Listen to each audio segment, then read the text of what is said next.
Bismillahirrahmanirrahim. Assalamualaikum warahmatullahi wabarakatuh.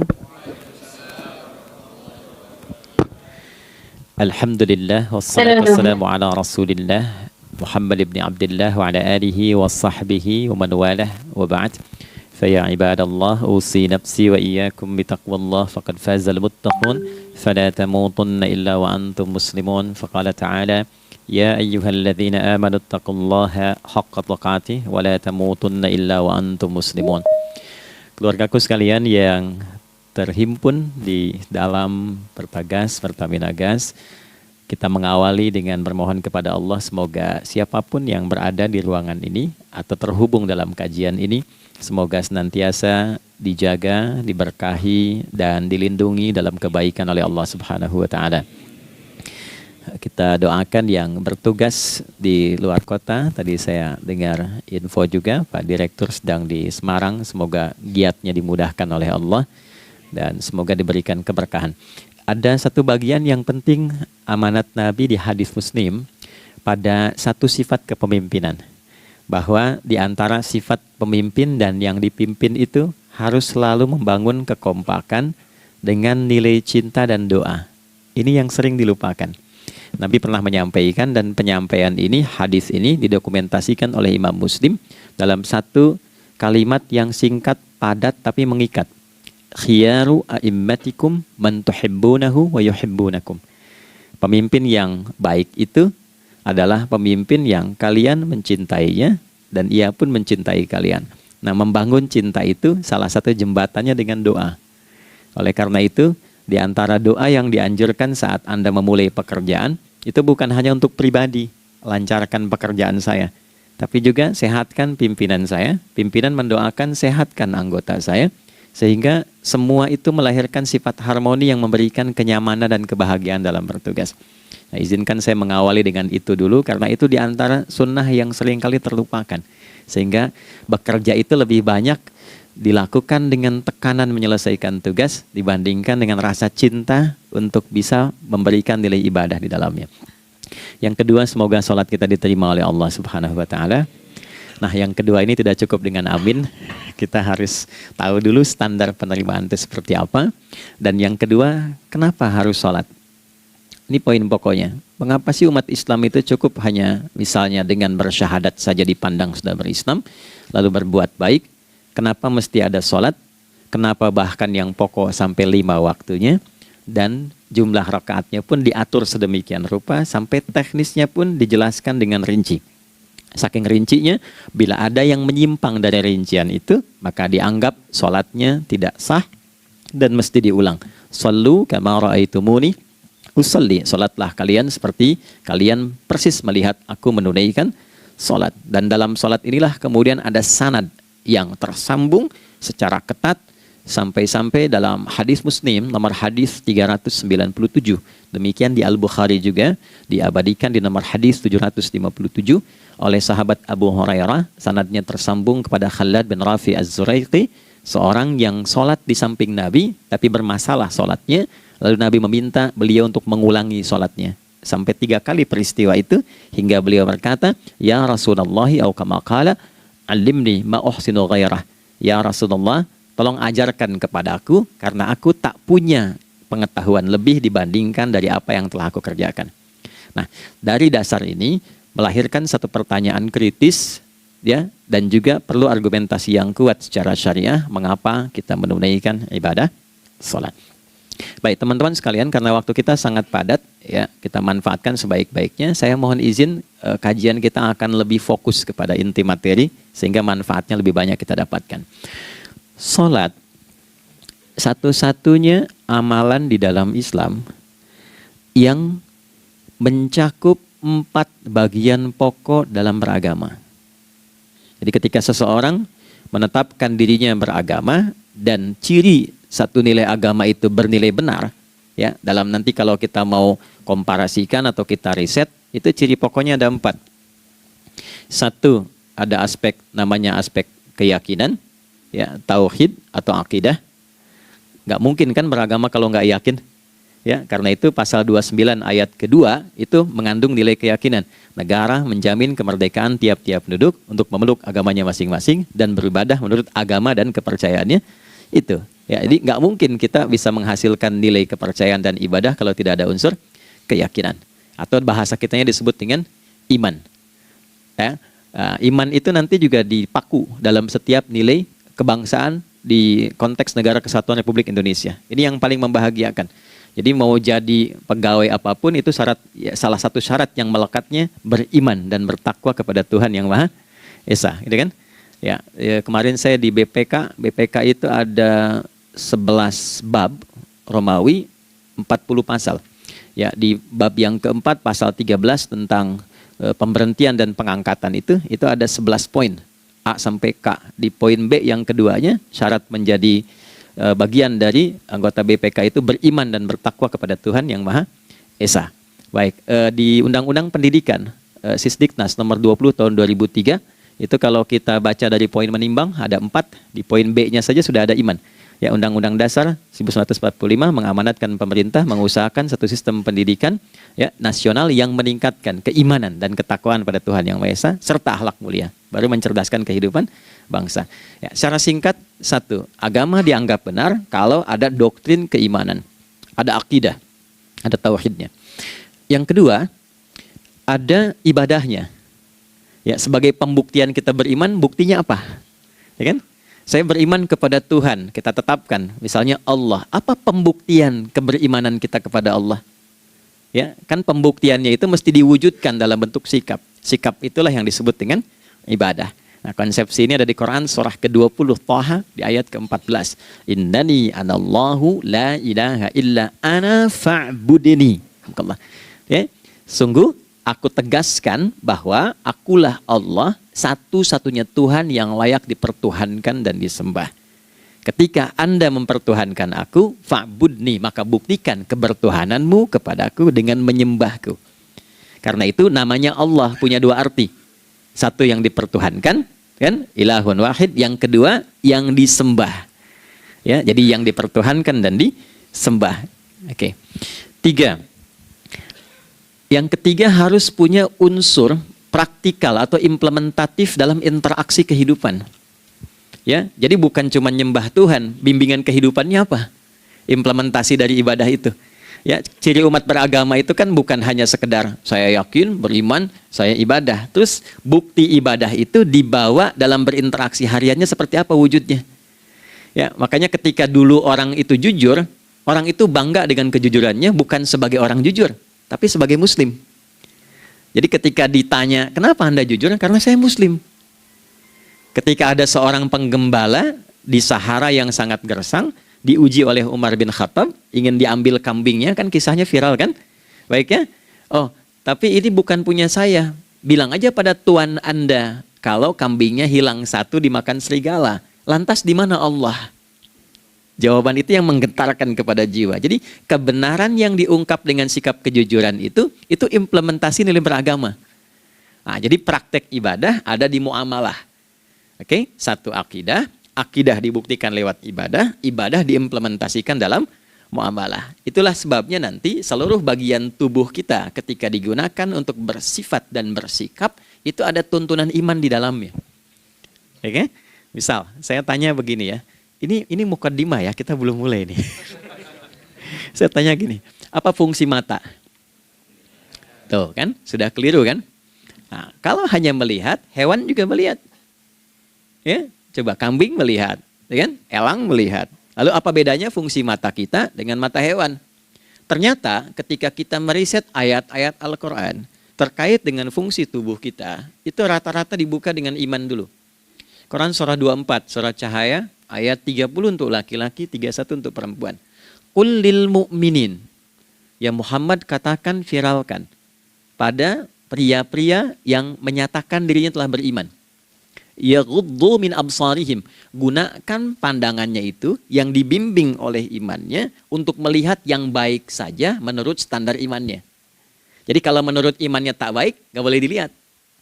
Karena itu ketika Anda sudah mengatakan asyhadu an la ilaha illallah, asyhadu anna Muhammad Rasulullah, kalimat itu dari lisan turun ke hati, Itu jadi cahaya ke bagian tubuh kita.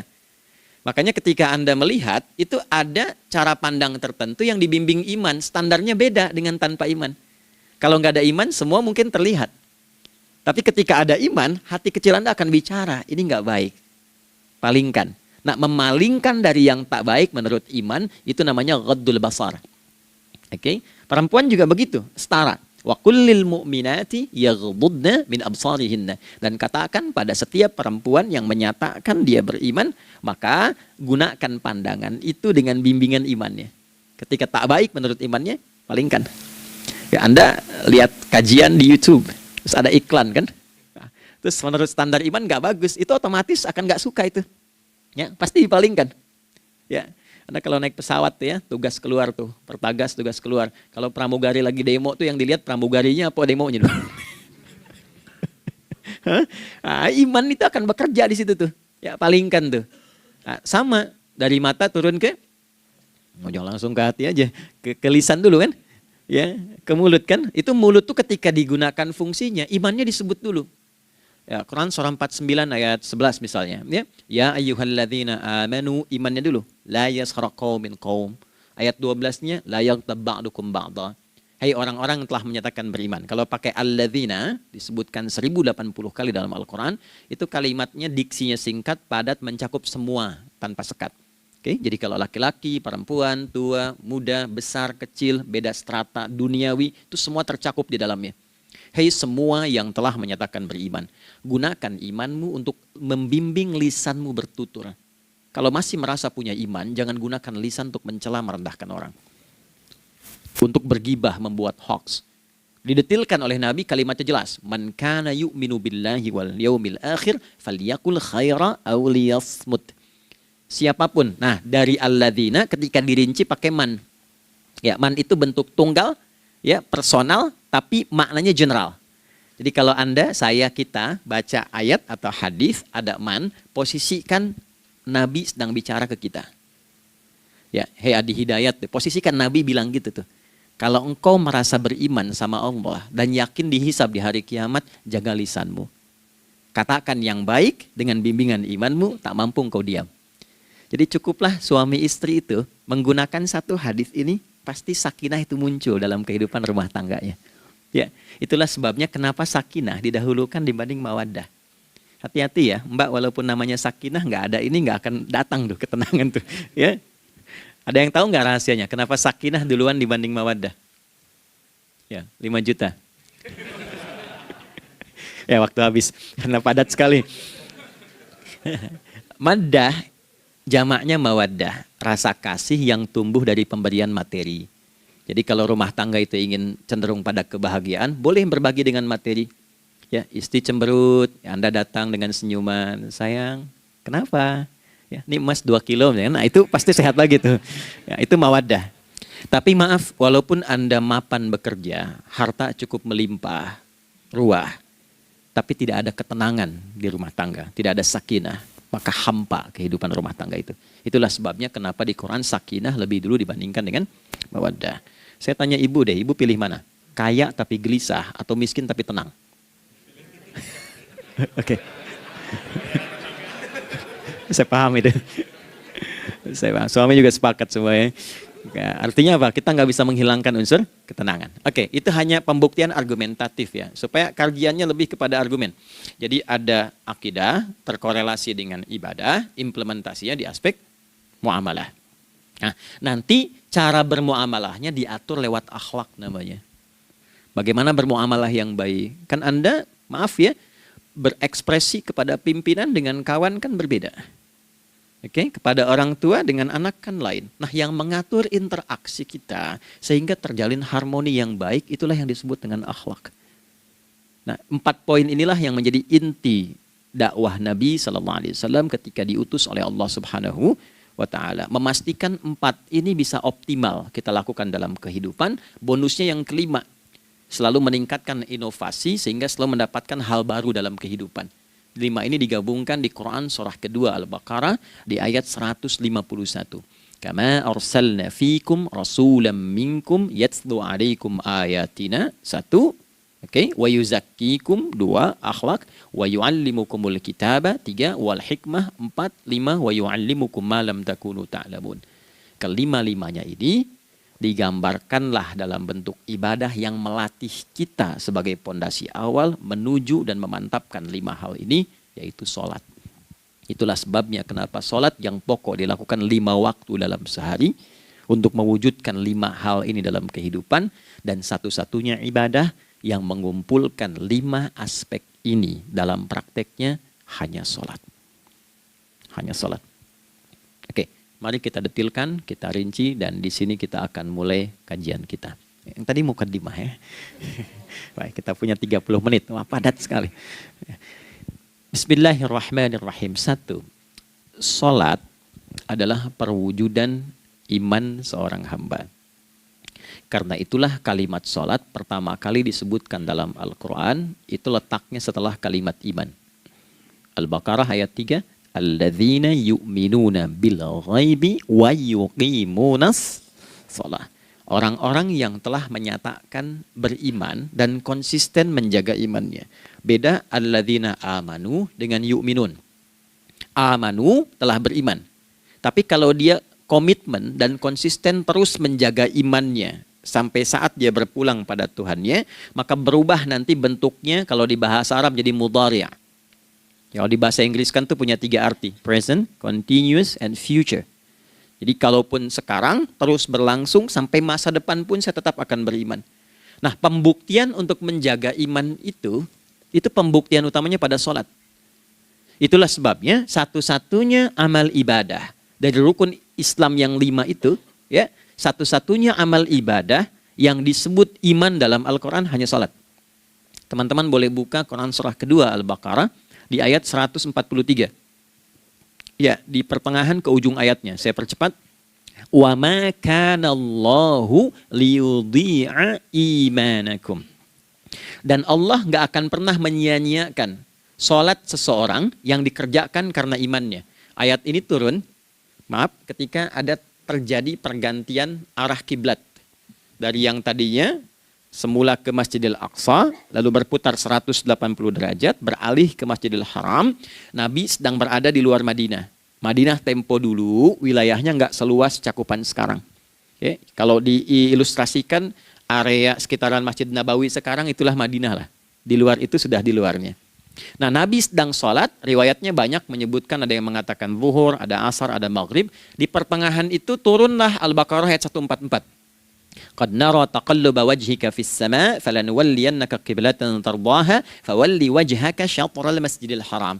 Maka berputarlah dengan turunnya ayat ini 180 derajat menghadap ke arah Masjid Al-Haram. Problemnya adalah ketika Nabi dan pengiring beliau kembali ke Madinah, area Masjid Nabawi, kan nggak semua masyarakat ikut. Maka virallah informasi itu bahwa kiblat telah beralih ke kiblat awal, yaitu Ka'bah Al-Musyarrafah. Maka penduduk panik pada saat itu. Status sholat kami yang tadi dikerjakan bagaimana? Karena sedang nggak bisa diulang, sudah pindah waktu. Maka turunlah kemudian firman Allah yang Al-Baqarah 143 itu, wa ma kana Allahu liyudhi'a imanakum. Karena engkau mengerjakan sholat itu dengan imanmu, maka Allah nggak menyia-nyiakan imanmu itu. Maksudnya apa? Walaupun arah kiblatnya tidak tahu mengarah kepada sisi yang belum berubah, tetap dihitung pahalanya sempurna karena imannya. Nah, ini nanti yang menjadi landasan turunnya Al-Baqarah ayat 115. Walillahil masyriq wal maghrib fa aynama tuwallu fathamma wajhullah. Kalau Anda sedang tugas nanti di lapangan, lalu sulit menemukan arah kiblat. Aplikasi susah karena sinyal nggak masuk misalnya. Oke, kemudian juga matahari agak remang-remang sehingga sulit untuk terlihat patokannya. Maka dengan keyakinan, dengan iman itu, menghadaplah ke arah yang kita yakini, maka berlakulah Al-Baqarah 115. Di saat itu diterima amal ibadah kita sama dengan yang menghadap kiblat dengan dasar imannya. Oke, nah pengertian terbaliknya, mafhum mukhalafahnya, maka Nabi mengatakan, al-farqu bainal mu'min wal kafir tarkus shalah. Beda antara orang yang beriman dengan yang belum beriman adalah pada sholatnya. Jadi kalau ada orang mengatakan sudah beriman dan tidak menunaikan sholat, ini artinya keimanannya belum diakui sepenuhnya oleh Allah Subhanahu wa Ta'ala. Jelas ya? Halo, kenapa sedih begini? Maaf, saya terlalu cepat nggak? Enggak ya, baik. Jadi dalam poin ini penting pembedanya di sholat. Itulah sebabnya kenapa dari kecil kan, usia sekian, dari mulai 3 ke arah 7 tahun contohkan. Ya, orang tuanya sholat bentangkan sejadah. Kalau bisa, kalau anak sudah mulai suka tuh kasih model sejadah yang anak-anak sukai bentuknya. Ya, dulu ada anak saya senang model mobilan, saya tidak sebutkan supaya tidak endorse gitu ya. Dikasih sejadah dengan pola itu, dia senang tuh ikutin. Kita nggak minta sholat, dia datang sendiri. Ya, nanti setelah mulai 7 tahun kan baru diajarkan dengan baik, diajak ke masjid kalau yang laki-laki. Demikian seterusnya. Ya, mengapa dari awal dituntun seperti itu? Untuk memberikan sebuah penguat bahwa penjagaan iman dimulai dari sejak dini. Ya, tapi di Indonesia saya perhatikan kelasnya sudah advance, ya TK sudah manasik gitu. Okay. Itu satu ya. Karena nanti kalau Nabi bilang begitu artinya akan terjadi orang mengatakan beriman tapi tidak sholat. Ya, makanya keras dari awal Nabi katakan bahwa pembeda antara orang yang beriman dengan yang baru klaim beriman itu pada sholatnya. Ya, pada sholatnya. Mengerjakan sholat maka sah status imannya, tidak menunaikan sholat maka bermasalah imannya. Itu poin yang pertama. Yang kedua teman-teman sekalian, ibadah. Kita lanjut ya. Sholat adalah bagian pokok terpenting dari ibadah. Nah, di sini kita akan mulai membuka sedikit rahasia terkait dengan aspek ibadah ini. Teman-teman sekalian, ternyata sholat ini ketika oleh Allah diturunkan dalam Al-Quran, dalam konteks penunaian ibadah, bukan berarti hanya mengkoneksikan atau mengkorelasikan hubungannya dengan iman saja, bukan. Karena saya beriman, saya buktikan ibadah nyembah Allah lewat salat. Dalilnya Quran surah ke-20 ayat 14. Innani anallah la ilaha illa ana. Aku tegaskan akulah Allah, enggak ada Tuhan yang layak dipertuhankan dan disembah kecuali saya. Fa'budni, kalau Anda telah menyatakan beriman padaku, buktikan keberimananmu dengan menyembah saya dalam ibadah. Bentuknya bagaimana ya Allah? Teruskan ayatnya. Wa aqimis sholata. Tunaikan sholat sebagai bukti ibadah. Itu li dzikri, sebagai zikir kepadaku. Jadi korelasi antara ibadah dengan iman sudah kita sebutkan dalilnya. Sekarang ibadahnya tersendiri ketika ditunaikan. Apa manfaat dari ibadah itu? Mengapa mesti ada 5 waktu? Dan apa turunan manfaatnya dalam kehidupan kita? Kalau kita mengerjakan itu, dampaknya kepada kehidupan kita apa? Nah, inilah indahnya di dalam Islam, dijelaskan dalilnya, diberikan contohnya, diberikan alasannya, dan yang paling indah, diberikan penjelasan dengan detail tentang manfaat-manfaatnya. Ini tidak ditemukan di dalam konsep keyakinan manapun. Kalau teman-teman boleh mau riset silahkan. Ada nggak satu keyakinan agama tertentu yang dari ibadahnya tuh diatur? Cara memulainya, bacaannya, detailnya, manfaatnya, waktunya, sampai dengan hasilnya, sampai kiamatnya. Ini menunjukkan bukan karya manusia. Bukan karya manusia. Kalau karya manusia setiap orang bisa buat itu. Ya, ketika ini menunjukkan bukan karya manusia, maka pertanyaannya dengan cara apa lagi Allah memberikan pembuktian pada kita bahwa Ia Tuhan yang hak yang harus kita sembah. Nah, kalau sudah paham, mari kita rincikan turunan tentang sholat ini. Kita mulai satu-satu teman-teman sekalian dari waktu sholat. Seperti kita ketahui waktu sholat ada 5. Tapi yang sering kita dapati dari yang 5 ini tidak semua orang mengetahui tentang makna dari nama dan pembagian di waktu ini. Yuk kita mulai rincikan. Sholat yang pertama namanya apa? Gak usah khawatir, menang gak dapat hadiah kalau benar. Salah juga keterlaluan. Oke, 1 subuh. Dia satu-satunya nama sholat yang punya 2 nama ya. Subuh dan fajar. Oke, Pak Fajar, Pak waktu sholat. 2 zuhur. 3 asar.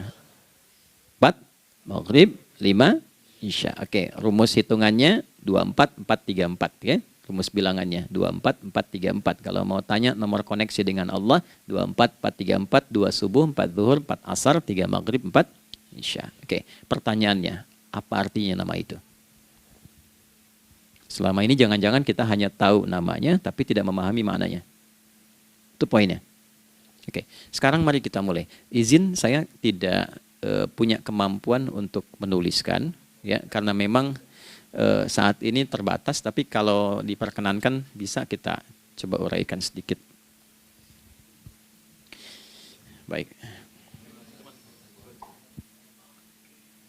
Ya, bismillah, jazakallah khair. Mohon fokus baik-baik karena waktunya tinggal 21 menit lagi.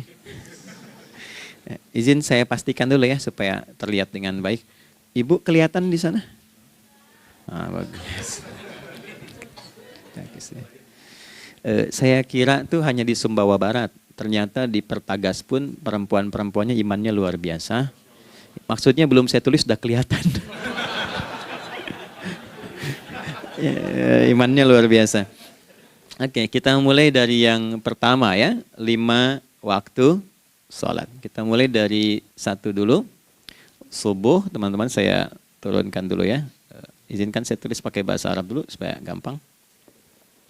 1, dia punya 2 nama. Di angka Arab ya. Kalau yang gini angka Hindi. Anda yang di admin di komputer pasti tahu. Ada Fajr. Kata subuh ditemukan di Al-Quran surah ke-81 At-Takwir ayat 18. Kalau keliru tolong diingatkan. Was-subhi idza tanaffas. Quran surah 81 ayat 18. Ya. Enggak usah di ilmu utak-atik ya. Oh ini kenapa 81 kalau dibalik 18? Itu cocok logi. Ya, abaikan aja itu. Ya. Fajar agak banyak di Quran terkait dengan nama salatnya ada di Quran surah ke-17 di ayat 78. Aqimis salata liduluki syamsi ila ghasaqil laili wa Qur'anal fajr. Inna Qur'anal fajri kana masyhuda. Yuk kita mulai ke maknanya dulu. Ingat rumusnya ya. Rumusnya ini selalu begini rumusnya. Aqidah selalu punya korelasi dengan ibadah. Ibadah selalu punya korelasi dengan muamalah, interaksi harian kita. Muamalah hiasannya adalah akhlak. Nah, barulah kemudian di sini muncul inovasi dalam kehidupan, hal yang baru.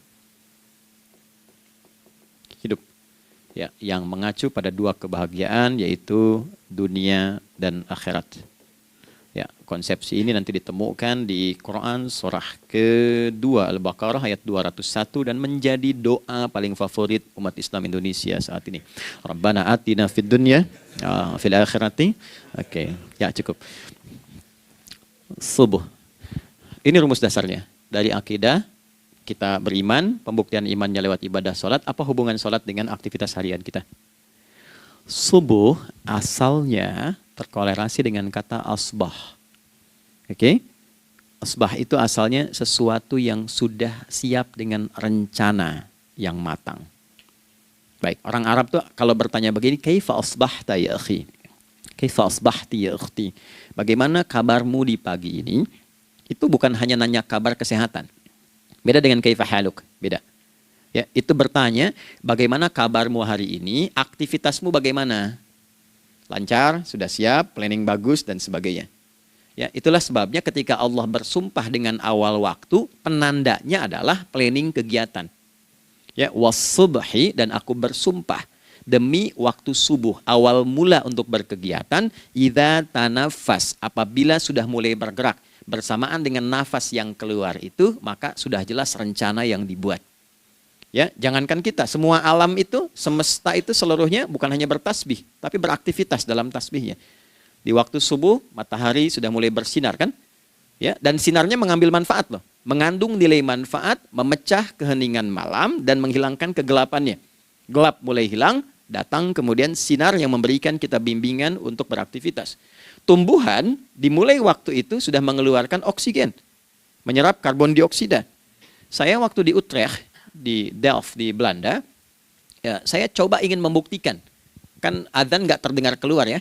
Jadi sebelum waktu subuh itu saya keluar, kebetulan flatnya waktu itu dekat area hutan yang agak rimbun, enak gitu, udaranya bagus. Itu sebelum subuh terasa karbon dioksida. Walaupun cuma beda hampir 1 menit. Tapi begitu masuk waktu subuh, keluar kesegaran yang luar biasa. Oksigen yang keluar. Ya, ini kan nggak mungkin kalau kuasa Allah tuh nggak mungkin terjadi seperti ini kalau bukan kuasa Allah Subhanahu wa taala. Tapi poinnya adalah yang bicara begini Quran. Nah, sekarang yang ingin saya katakan adalah Alam semesta dalam konteks seperti matahari, kemudian tumbuhan, binatang, ayam bahkan mulai berkokok, punya planning yang teratur. Masa kita makhluk yang dihisab tuh nggak teratur? Nggak punya perencanaan? Maka subuh itu mengajarkan kepada kita, jangan sampai ada orang Islam yang punya keimanan, lalu menunaikan sholat, diajarkanlah oleh Allah, setiap masuk subuh itu harus punya agenda yang jelas. Planning yang terukur. Jangan terjadi mengaku muslim, beriman, tapi nggak jelas perencanaan hidupnya. Jam 7 mau di mana? Jam 8 kerjakan apa? Anda dari sini ketemu 7 ke 4, atau setengah 8 ke setengah 5, 8 jam kerja. Oke, berangkat jam berapa? Petakan di jalan macetnya di sebelah mana? Ukur sampai kantor tiba jam berapa? Apa yang mau dikerjakan di kantor? Itulah Islam, itulah subuh. Sehingga tidak ada satupun orang Islam di era Nabi mengajarkan beraktivitas kecuali terukur dan teratur. Bahkan Nabi memulai itu evaluasinya di malam hari. Sehingga turun di antara surah Al-Insyirah itu ada ayat yang tegas mengatakan di ujungnya, فَإِذَا فَرَغْتَ فَانْصَبْ. Evaluasi yang telah berlalu di malam hari, evaluasinya menyeluruh sampai ke zikirnya. Dicatat nih, ya aku hari ini secara spiritual itu, mohon maaf, sholat jamaahnya berapa waktu tuh? Dari 5. Oke? Misalnya dari 5 itu cuma 4, berarti koreksi ada yang kurang. 1, ya. Yang kedua, secara intelektual sudah berapa bacaan yang dibaca saat ini, ilmu yang ditingkatkan, mensyukuri anugerah akal dan sebagainya. Bekerja sempurna enggak? Turunkan ibadahnya bagaimana? Ketika ada yang kurang, istighfari. Ya, sebagai seorang ayah, ada enggak sesuatu yang salah yang dilakukan belum sempurna? Sebagai seorang ibu, anak dan sebagainya, istighfar. Itulah sebabnya sebelum tidur Nabi ajarkan istighfar. Yang kita tahu 70 kali kan, 100 kali. Yang saya tanya, 1 ke 70 itu istighfar apa saja? Apakah hanya bilangan di lisan? Atau dari lisan diingatkan oleh pikiran, ditembuskan ke hati? Istighfar sebagai seorang ayah yang kurang maksimal melihat anak dengan baik. Anda boleh punya jabatan di kantor, boleh direktur, boleh manajer, boleh macam-macam. Tapi ketika Anda pulang, Anda seorang ayah. Saya di Timur Tengah disebut syekh, di sini dipanggil kiai, dipanggil ustadz. Pulang ke rumah, anak saya nggak kenal itu semua. Anak saya nggak peduli itu semua. Belum pernah seumur-umur saya mengajar, lalu saya pulang, anak saya menunggu depan pintu dan memanggil, kiai. Tidak ada. Dia ingin ayahnya. Dia ingin ayahnya. Oke.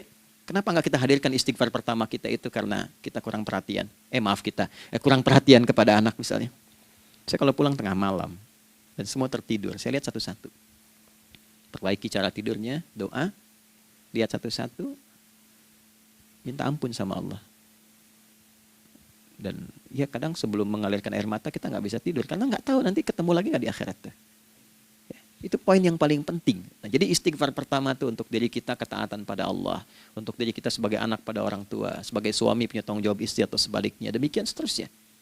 Nah itu kalau sudah kita bisa lakukan, dievaluasi, direncanakan besoknya.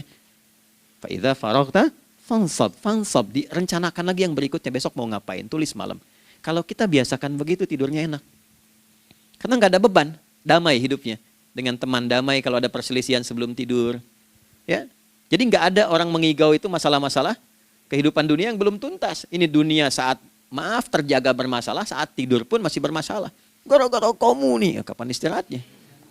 Ya. Nah, ketika kita bangun dari subuh itu, maka rencana yang sudah kita siapkan itu teman-teman sekalian, dibawa menghadap Allah supaya minta kemudahan, minta kelancaran, minta pendampingan, minta bimbingan. Itulah sebabnya kita dipanggil sholat di awal waktu. Supaya rencana yang sudah kita siapkan itu minta taufiknya, persetujuan dan perlindungan dari Allah. Inilah yang menjadikan rahasia umumnya para sahabat memulai berkegiatan sejak dari masjid. Teman-teman boleh riset deh, hadis-hadis tentang sholatnya, sahabat dan kaitannya dengan syuruk dan pekerjaan. Rata-rata memulai dari masjid.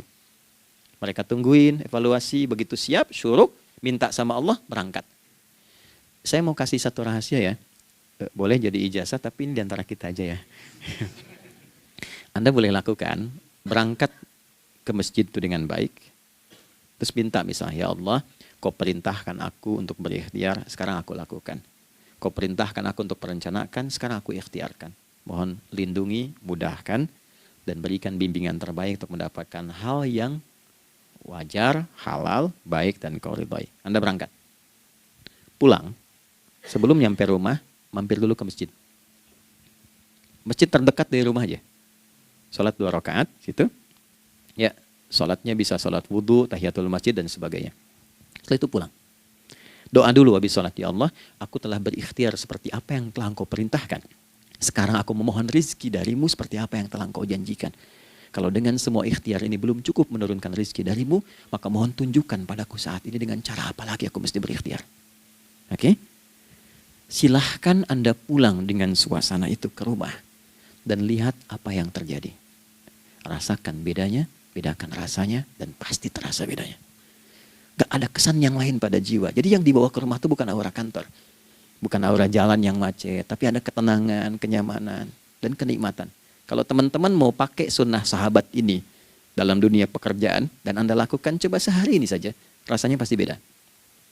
Ya, ini bagian pertama.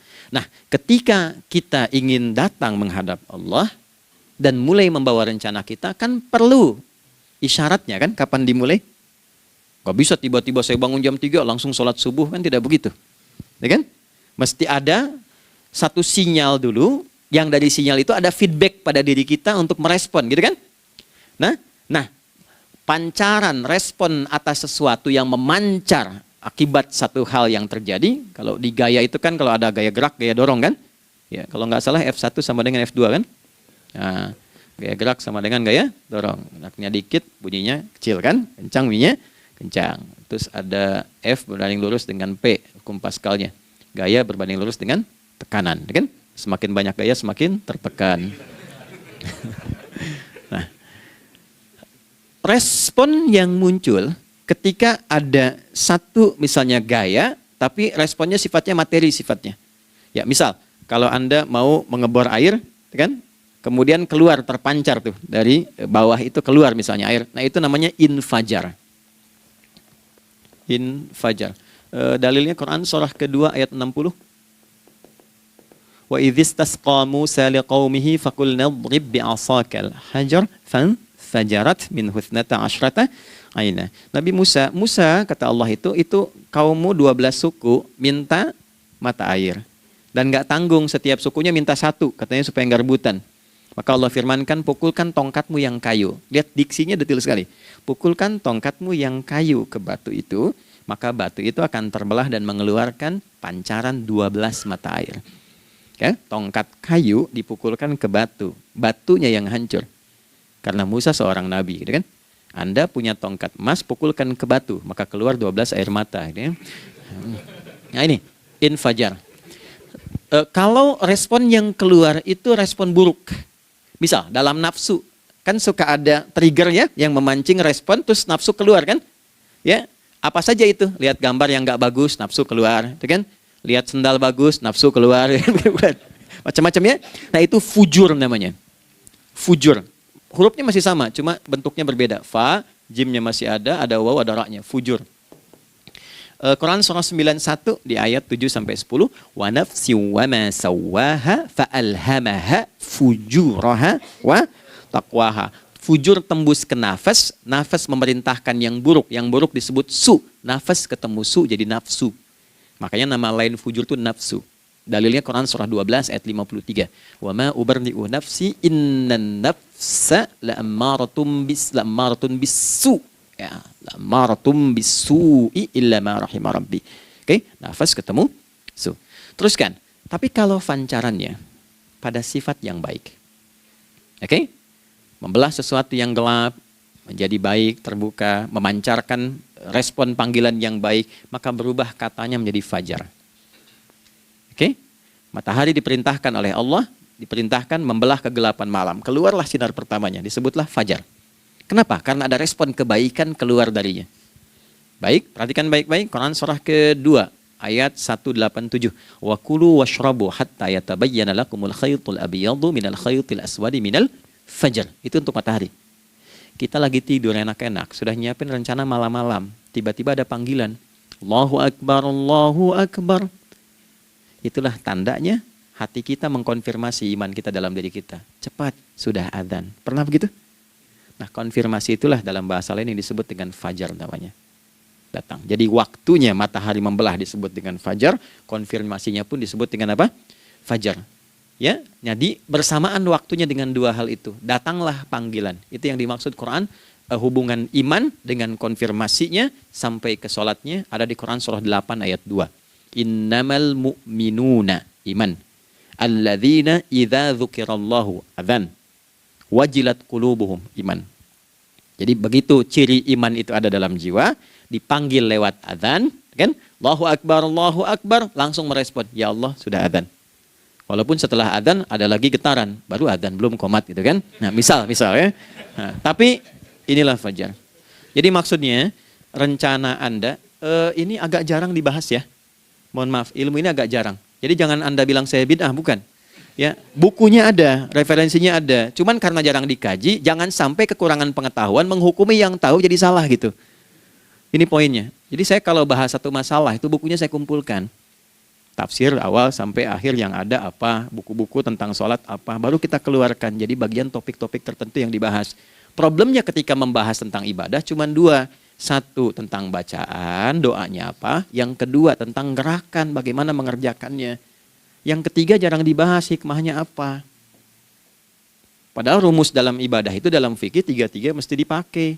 Ini Quran surah kedua ayat berapa? Ayat 129. Rabbana wab'ats fihim rasulan minhum yatlu 'alaihim ayatika ini wa yu'allimuhumul kitaba ini wal hikmah ini. Barulah kita mendapatkan sesuatu yang baru. Ya. Ini wa yuzakkikum dan di 151 Al-Baqarah wa yu'allimukum ma lam takunu ta'lamun. Jadi ini bukan ilmu yang baru, bukan, belum tahu saja. Jadi selama ini yang kita kerjakan jangan sampai terbatas pada ritualnya saja untuk mencukupkan ini. Hubungan ritual dengan ini apa gitu. Ya, jadi subuh ini mengkonfirmasi bahwa ada satu keteraturan dalam kegiatan kita. Ya, alhamdulillah. 2, siang. Oke, setelah subuh, fajar, salat apa? Zuhur. Oke, saya tanya pada Anda, zuhur itu artinya apa? Sudah, cukup katakan wallahu a'lam. Waktunya terbatas ya. Sahabat ditanya nggak tahu wallahu a'lam. Anda sahabat bukan, tabi'in bukan. Zuhur. Waktu tinggal 4 menit lagi. Oke, teman-teman, kalau kita jeli, ini kan sholat dikerjakan di siang hari kan? Siang itu bahasa Arabnya nahar. Naharun itu siang. Tapi kenapa sholatnya zuhur? Kok nggak sholat nahar gitu? Ya, lohor, ini paksain tuh. Zuhur, lohor. Ya.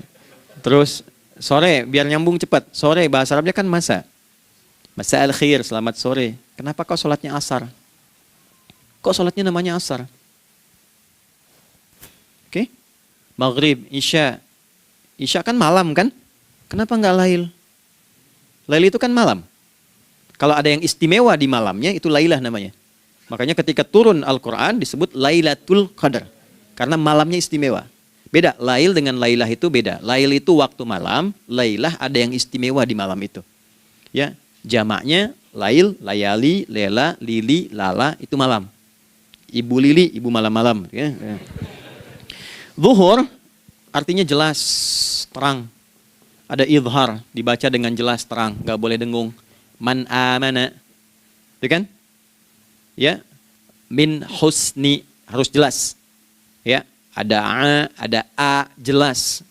Zuhur kenapa disebut zuhur? Untuk evaluasi kegiatan kita dari setengah hari. Sudah jelas belum hasilnya?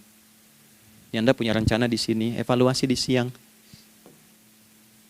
Jelas gak hasilnya? Pekerjaan Anda yang sekarang diamanahkan dari pagi jam 7 sampai sekarang, evaluasi dulu. Dicek, jangan cuma ditinggalkan. Oke, saya sedang kerjain, tinggalin dulu sholat. Bukan begitu. Ketika akan sholat, Anda cek dulu. Dari ke siang itu tengah hari, bagaimana hasilnya? Ada yang perlu disempurnakan gak? Ya, ketika ide-idenya mulai mentok, ada yang belum selesai, datang dulu sholat, tenang lagi. Saat tenang itulah dirumuskan kembali pelan-pelan. Kan lumayan dari jam 12 sampai jam 1.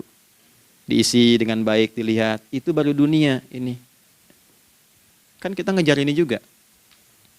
Karena nanti ayat 200-nya, ada yang cuma ngejar ini.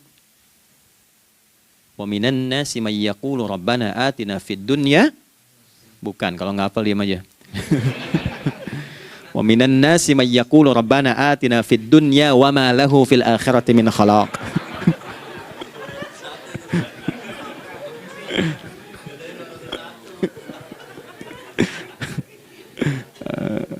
Nah, paham kan?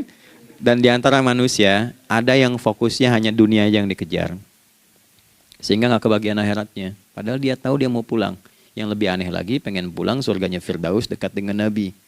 Tapi tiap hari kerjakan dunia, dunia lagi, berangkat gelap, pulang gelap, terus meninggal gelap juga. Kan repot. Nah, maka mesti investasi kan. Anda kalau tugas keluar kan, apalagi keluar negeri kan hukumnya beda. Bekalnya pun tidak sama. Anda tugas ke Amerika, mata uangnya sudah beda, hukumnya sudah beda. Terus pengen pindah ke alam barzah, pengen hukumnya sama dengan dunia, mustahil. Ya, makanya dimensinya beda, keadaannya tidak sama. Baju yang dipakai kan beda. Barang-barangnya nggak sama. Makanya disebut telah meninggal dunia, meninggalkan semua yang melekat pada dunia. Pindah ke alam lain, persiapan menuju titik akhir yang tidak ada ujungnya lagi. Nggak ada pembuka lagi. Jadi sudah ujung begini, nggak ada ruang lagi yang lain. Itu akhirat namanya. Makanya di sini cuma dua pilihannya. Kalau nggak ke surga, nah, tuh, ya. Apa investasi yang ada di sini? Maka siang itu dicek dulu, pekerjaan jadi ibadah nggak? Tadi niatin ibadah nggak waktu berangkat dari rumah? Kan? Waktu ngetik, waktu ngerjain di kantor, jadi ibadah nggak? Kalau ibadah, Anda nggak mungkin berbuat kriminal. Anda nggak mungkin berbuat maksiat, nggak mungkin nipu, nggak mungkin nyogok, nggak mungkin korupsi. Kan lagi ibadah, nggak mungkin curang. Kan lagi ibadah. Anta budallaha ka'annaka tarah. Anda itu mengerjakan segala hal sebagai ibadah, merasa diawasi Allah. Fa in lam takun tarah fa innahu yarak. Kalaupun Anda merasa nggak melihatnya, Anda yakin Anda dilihat. Itulah kerja pakai iman, maka ini di bawah akidahnya. Jangan ditinggalkan. Nah, inilah yang selama ini kita butuhkan. Ya. Inilah yang melahirkan nilai etik, makanya ada yang dalam jiwa. Takwa itu kan dalam jiwa, melahirkan etos. Etos mendorong kepada logos, logos melahirkan patos. Kepantasan dalam bekerja. Jadi Anda sekuat apapun ilmunya, kalau nggak punya etos, itu rusak. Jadi tidak cukup akal sehat. Jiwa yang sehat itu lebih penting. Banyak orang akalnya, saya ingat, akal itu tidak memberikan perintah. Dia hanya merumuskan satu instruksi dalam jiwa supaya mudah dilakukan dan dieksekusi oleh fisik. Jadi akal yang sehat itu seberapa pandai ilmunya, seberapa cepat mengeksekusi perbuatan. Tapi kalau yang dieksekusi itu dari perintah nafsunya, masalah. Habis saja waktunya tuh. Ya. Ini gimana ini? Tolong jawab loh. Nah, teman-teman karena sudah habis waktu jam 1, kita baru zuhur ini. Nah, yang paling menarik itu gini, yang paling menarik kalau ada orang belum sadar sampai zuhur tentang akibat kehidupan ini, maka muncullah asar. Apa asar itu? Kenapa mesti disebut dengan asar? Dan apa manfaat istimewanya asar kepada jiwa kita? Itu di kesempatan lain kita akan bahas. Teman-teman, waktunya sudah habis ya. Saya menghargai Anda, kan tidak boleh juga saya ngajarkan tapi mengambil yang sesuatu yang tidak tepat ya. Kita buktikan keimanan kita dengan mengerjakan amanah pekerjaan di tempat ini dengan baik, waktu digunakan dengan baik. Kita saling mendoakan supaya semua kita dijaga oleh Allah Subhanahu wa taala. Maafkan saya, lain kesempatan kita berjumpa kembali untuk melanjutkan apa yang telah kita bahas hari ini. Mari kita berdoa, semoga doa kita diterima oleh Allah Subhanahu wa taala. Allahumma taqabbal minna innaka antas sami'ul alim wa tub 'alaina innaka antat tawwabur rahim. Nahmaduka kama 'allamtana an nahmadak wa nashkuruka syukran kama 'allamtana an nashkurak. Antal muqaddim wa antal muakhir bi yadikal khair innaka 'ala kulli syai'in qadir. Ya Allah, kami memujimu seperti Engkau mengajarkan kami untuk memuji dan bersyukur atas segala nikmat-Mu seperti Engkau bimbing kami untuk mensyukuri segala nikmat-Mu. Allahumma salli wa sallim wa barik ala habibikal karim rasulikal mustafa al-amin sayyidina Muhammadin wa ala alihi wa sahbihi ajma'in. Ya Allah, anugerahkan kami kemampuan untuk terus bersalawat pada Rasulullah, sehingga dengan itu kami mendapatkan kemampuan yang baik untuk meneladani kemuliaan beliau dalam beraktivitas kehidupan. Rabbana la tada' lana fi maqamina hadza dhanban illa ghafartah. Ya Allah, jika ada pendosa hadir di ruangan ini atau terhubung dalam kajian ini, maka jangan biarkan ya Allah ia meninggalkan tempat ini dan kajian ini kecuali Engkau telah ampuni seluruh dosa-dosanya. Wala hamman illa farajtah. Ya Allah, jika ada satu di antara kami yang menghadiri kajian ini membawa kegelisahan, maka mohon tenangkan keadaan hatinya. Wala asiran illa yassartah. Jika ada yang sedang diliputi oleh kesulitan, maka mudahkan, ringankan dan hilangkan seluruh kesulitannya. Wala maridan illa syafaitah. Dan bila ada di antara kami yang diuji dengan penyakit, maka mohon angkat dan sembuhkan penyakitnya. Rabbana atina fid dunya hasanah wa fil akhirati hasanah wa qina adzabannar. Wa sallallahu ala sayyidina Muhammad wa ala alihi wa sahbihi ajma'in. Wa akhiru da'wana subhanakallahumma rabbana rabbana wa bihamdika nasyhadu an la ilaha illa anta nastaghfiruka wa natubu ilaik walhamdulillahi rabbil alamin. Nasrun minallah fathun qarib wa basyiril mu'minin. Terima kasih untuk semuanya. Mohon maaf kami langsung pamit. Assalamualaikum warahmatullahi wabarakatuh.